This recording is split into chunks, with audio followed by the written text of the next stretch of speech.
बहुत ही special cards हैं ये मेरे लिए बिकॉज ये योगिनीज के हैं। इसमें आपकी लाइफ के transformations, upcoming surprises and guidance का पता चलता है। एंड ये जो नीचे कार्ड गिरा है आपके सामने, ये काल भैरव का कार्ड आ गया है, ठीक है ना।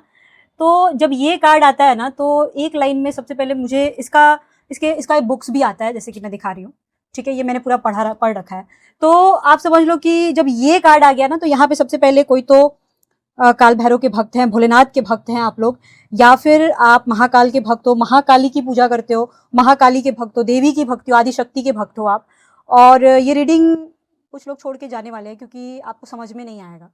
और जिनको भी यकीन मानो समझ में नहीं आ रहा है ना, तो रीडिंग को छोड़ के चले जाओ, क्योंकि रीडिंग फिर आपके लिए बनी नहीं है, ठीक है ना। ये रीडिंग बहुत स्पेसिफिक लोगों को मिलेगा, कुछ लोग रीडिंग छोड़ के जाएंगे और फिर से आएंगे, क्योंकि ये कार्ड का मैजिक यही है, ठीक है ना।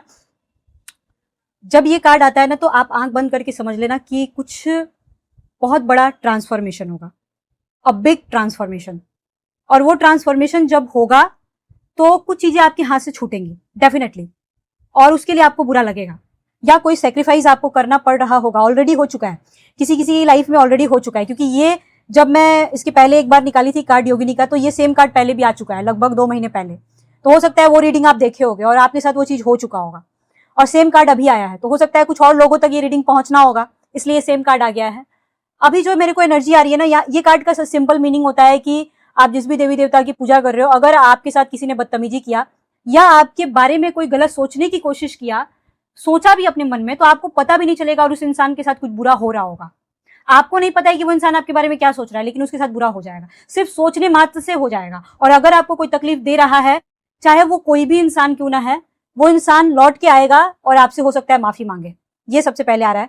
एक बिग ट्रांसफॉर्मेशन हो सकता है, जगह का चेंजेस हो सकता है, आपकी बॉडी में चेंजेस हो सकता है, आपके खाने पीने में चेंजेस हो सकता है अगर आप नॉन वेजिटेरियन हो तो वेजिटेरियन हो जाओ। अगर आप हो सकता है किसी के केस में ये भी हो सकता है कि पहले आप देवी की आराधना कर रहे थे, अब आप भोलेनाथ की आराधना करने लगो या कृष्ण की आराधना करने लगो। ये भी एक बहुत बड़ा ट्रांसफॉर्मेशन हो सकता है। देवी देवताओं का पूजा का ट्रांसफॉर्मेशन हो सकता है, क्योंकि माता रानी ही भोलेनाथ तक पहुंचाती हैं और भोलेनाथ ही कृष्ण भगवान तक पहुंचाते हैं। ये भी बहुत सारे लोगों के साथ हुआ है।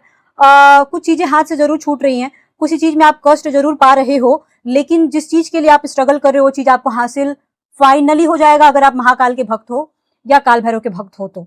अगर कोर्ट केस के का मुद्दा है किसी भी तरह का, तो वहां आपकी विजय जरूर होगी। कोई झगड़ा लड़ाई का मैटर है, वहां आपकी विजय जरूर होगी।